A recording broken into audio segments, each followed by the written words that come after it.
one of the most easily recognizable games in the catalog of the Super Nintendo or the Super Famicom if you're in Japan is a game that almost didn't look this way. This is obviously Super Mario Kart, a iconic game that started out a multi-billion-dollar franchise in and of itself. It's just huge. And like I still play this with my son. We still play all the time. To the point that even on the Switch 2 that just came out, the Mario Kart game that came with it, or I think was offered with it, like it's like a bundle perhaps. It is the game. Like it's why? Because it's infinitely replayable. And now with the modern technology and whatnot, you can now upgrade and update tracks. You can get expansions and all that fun stuff.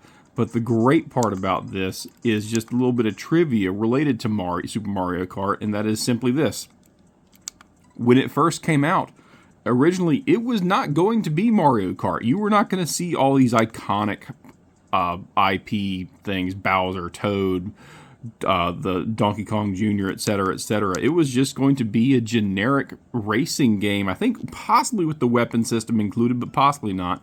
And the whole idea was, hey, we just need to get a racing game out here, guys, because this is, we got to get in this market because like F-Zero I don't think F-Zero had come out at that point yet, but even Nintendo was like, we got to get something out here to occupy this space because, Sega was always on them. There were other competitors that were ready to go.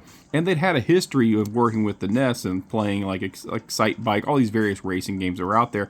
But nothing quite like this. The simulated 3D thing going on here that you see on the screen, all that was pretty new. But again, they didn't have a way to kind of hook people into it. They would hate to spend all this money and then have people just go, oh, it's a racing game and not really want to jump in on it. And they were also realizing, Nintendo being the they here, they realized that a lot of their customer base were, kids, obviously, because video games and kids.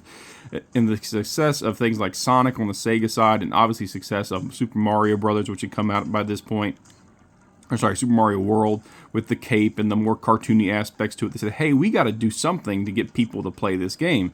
Why don't we just stick our IP onto it? So they threw Bowser, they threw Peach, they threw Toad, Mario, Luigi, etc., all onto this game for the sole purpose of basically marketing it out. And it worked. It was a huge seller, and every single iteration of this game that comes out on every system is in and of itself a big seller for the entire system. In fact, you would not have the success of Nintendo Wii without the actual ability to play Super Mario Kart on. Or it's not Super Mario Kart, I apologize, but Mario Kart Wii. That's why people bought it, because they got to play that game, along with Wii Sports at the time.